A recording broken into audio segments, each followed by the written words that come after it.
Tonight on 205 Live, the Brian Kendrick pursues his vengeance upon Drew Gulak.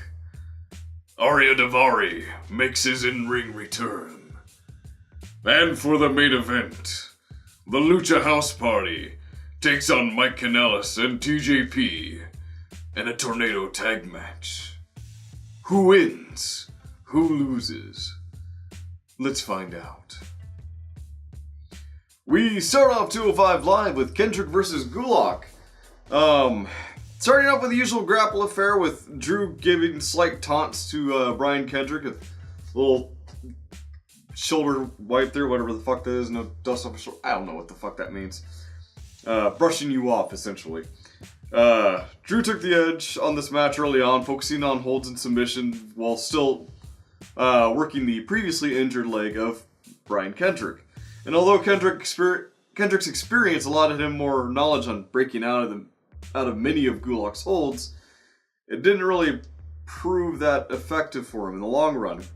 This match as a whole was a slow, methodical, middling affair, picking up near the end with Gulak getting him in a brutal hold, body slam, and then an elbow. But Kendrick managed to get him into a crossface, and as Gulak managed to break free, Kendrick hit him with a full Nelson suplex, which is actually pretty impressive to look at. The match ended when Gallagher knocked out Tozawa, then attacked Kendrick after Brian had just landed a sliced bread. And Gulak and Gallagher proceeded to knock them both out again, Drew by using the Gulak and Gallagher with a headbutt to a very dazed Tozawa. The match was a technical one, but its slowness was quite a bit of a detractor. Not saying that I need high flying, or not that I don't appreciate the talent, but I didn't feel very invested in this match. And I wanted to be. But anyway, we get on to the next match, which is Ariya Daivari versus a jobber by the name of Roberts. Roberts is dead. Daivari had himself quite the little squash match with a few instances where he goes for the pin, pins him for 2, drags him back up, hits him with another brutal clothesline, pins him again for 2, pulls him back up, and goes to hit him for another time, and Roberts just passes out and the ref stops the match because, stop, he's already dead. An interesting little show of force by Ariya Daivari. I'm hoping that 205 Live actually does something with him now. There's a lot of potential there with a partnership with Hideo Itami. Promo from Noam Dar, and from the looks of it, he was just in his rental car and filming one off of his cell phone. It was kind of weird, kind of hard to understand because Scottish accents and microphones don't exactly mix well. Especially cell phone microphones.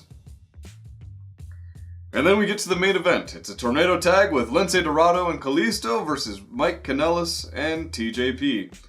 Match started off with Kalisto and Lince Dorado being ahead in the match, with Mike and TJP being beaten down until a well-timed distraction by Maria Kanellis. After some words, the two of them worked together to beat down Lince Dorado. And then after a brief affair, Dorado managed to break away and hit them with a double stunner. This effort proved fruitless as Lince was later taken down by Kanellis and TJP got him into an STF. Started working Kalisto continuously. However, as Mike Kanellis began to climb back into the ring, Kalisto began his counterattack, delivering kick after kick to the two of them. This allows Lince Dorado enough time to climb back in, and the two begin dominating TJP and Mike Kanellis. And near the end, breaking out a bag of tiny piñatas. TJP was sent into said plethora of piñatas. Would you say I have a plethora of piñatas? The match ended when TJP got hit with a Salida del Sol and Lince hits him from the top turnbuckle. This edition of 205 Live was a little lackluster. I was kind of expecting more, and as you can tell by the length of this review, there wasn't really a lot here. It was a good technical show for the curtain jerker. The main event, I didn't really feel anything for. I mean, yeah, the Lucha House Party, they can do some great moves, but we see them too much now. And as Jim Cornette eloquently has put it, how the fuck can I miss you if you won't fucking go away? I mean, they just brutalized the Revival on Raw, and then they're here on 205 Live, winning again. And it's bad booking. They need to lose a match. They need to lose a feud, because the babyface shouldn't always come up on top. Neither should the heels, but you get my point. I hope. All in all, I'm going to give 205 Live a C, which I think may be the lowest grade I've given it since Trips has taken over. But I will have a poll right up here, because I can't put it anywhere else. And you can let me know what you think. Or give me some more detail down in the comments on here. But yeah. Now's the time for me to go ahead and review NXT, so one moment please while I access my account. Tonight on NXT, Matt Riddle takes on the debuting Punishment Martinez. The Forgotten Sons continue a path of dominance, facing down Humberto Carrillo and Raul Mendoza. And for the main event, Dakota Kai burns her dread to face Shayna Baszler. Who wins? Who loses? Let's get in to the nitty-gritty. And we begin NXT with a match between Matt Riddle and Punishment Martinez, and the crowd is split. Not evenly, it's like a 60-40 mix. There were chances for Punishment and there were chances for Matt Riddle. And these two really showed their stuff in this brief 6-7 minute match. From the moment the bell rang, these two absolutely went at it. Strikes, hold, martial arts, some fun taunts with Matt Riddle. Punishment Martinez being like the stoic powerhouse. Well, Matt Riddle used a very high energy offense. However, Matt Riddle at the end of it managed to get Martinez into the bro mission, and it almost looked like Punishment was going to break free of it, but Matt Riddle managed to secure it, and Punishment had to tap out. After the match, Cassius Ohno surprises Matt Riddle, knocks him out, and off the ramp. Yeah, that was that match. Great debut, I enjoyed it. It was brief. I would have preferred maybe a longer match because the show didn't have a lot going into it already. But, you know. After that, we had a brief interview with Rico Chet, saying he's going to continue to defend his titles. His title. He doesn't have titles. Not yet. And then we get to Raul Mendoza and Humberto Carrillo versus the Forgotten Sons. In this case, it's Cutler and Wesley Blake. Carrillo and Mendoza get some early offense in on Cutler, but Cutler managed to push Carrillo into his corner, tagging in Wesley Blake. After a brief offense, Mendoza and Carrillo managed to bring down Blake and Cutler. There was a lot of exciting offense in this match, and I lost my spot on my notes. With Humberto Carrillo was actually pretty impressive in this match, and I enjoyed watching him wrestle. But at the same time, what are they going to do with him? Raul Mendoza and Humberto Carrillo are actually pretty talented. It's just a little weird that they're being relegated to being the constant jobbers.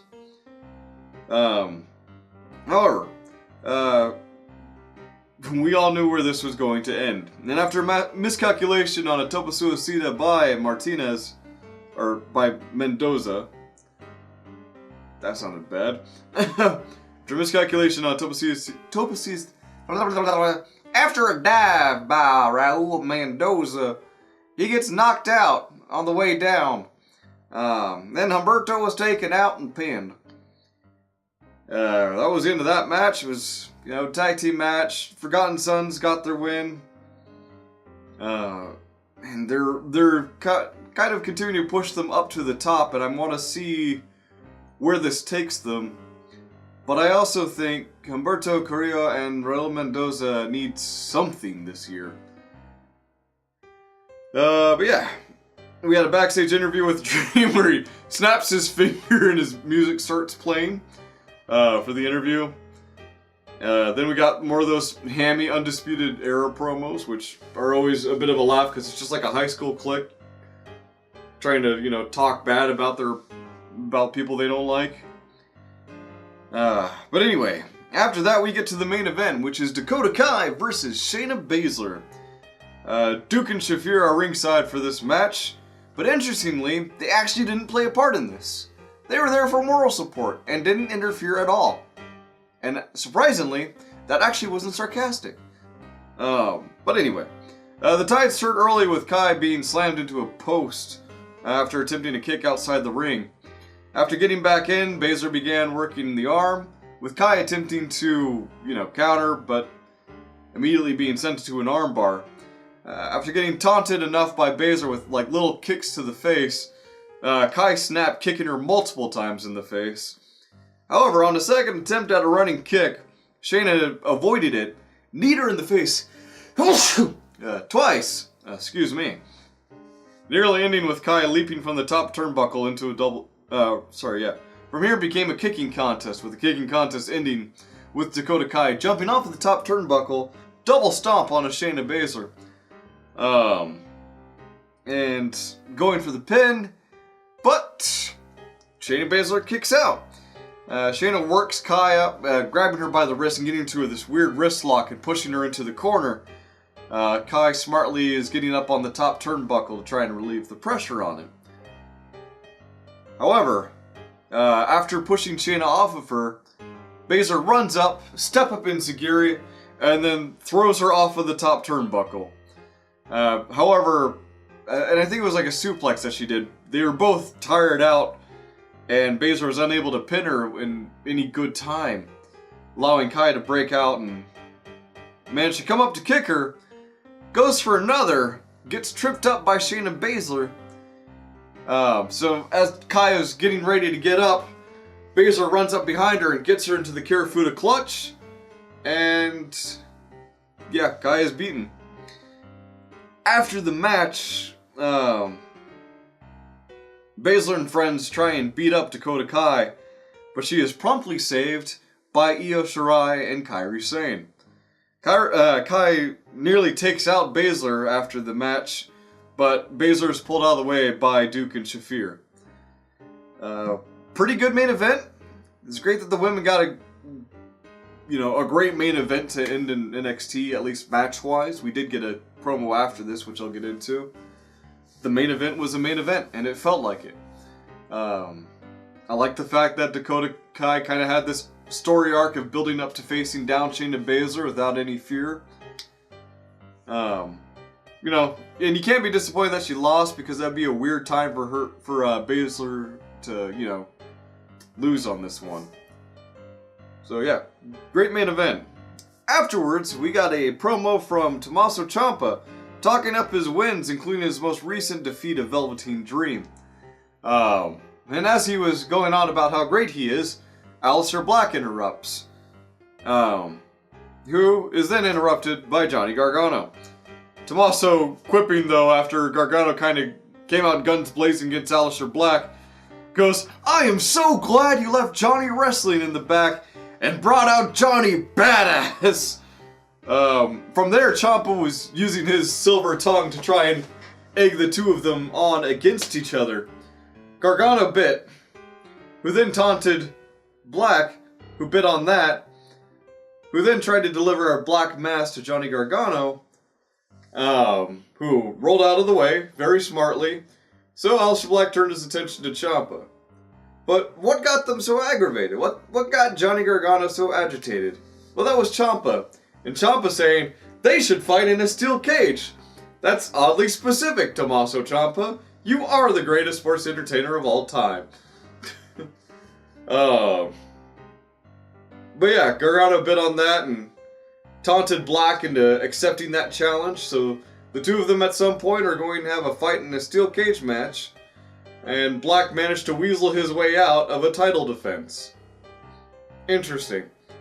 I like this strategy from Tommaso Ciampa. And it's very reasonable that both Black and Gargano hate each other so much after this. So I'm actually kind of glad to see this feud continue, and I hope it becomes a triple threat match at TakeOver Phoenix. All in all with NXT, I'm going to go ahead and say I'm going to give this one a B+. The main event was great. The tag team match was it was good.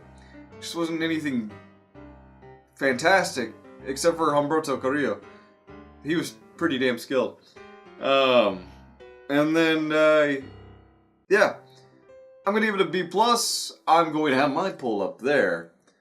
And you're free to look at that and click on whatever grade you feel is necessary. But yeah, leave a comment down below. Hit like, hit dislike, hit subscribe. And join me next time on NXT-Z. Anyway, this has been Real Honesty without John Ritland. I am not John Ritland. I am the Derbinator. And you have a great night.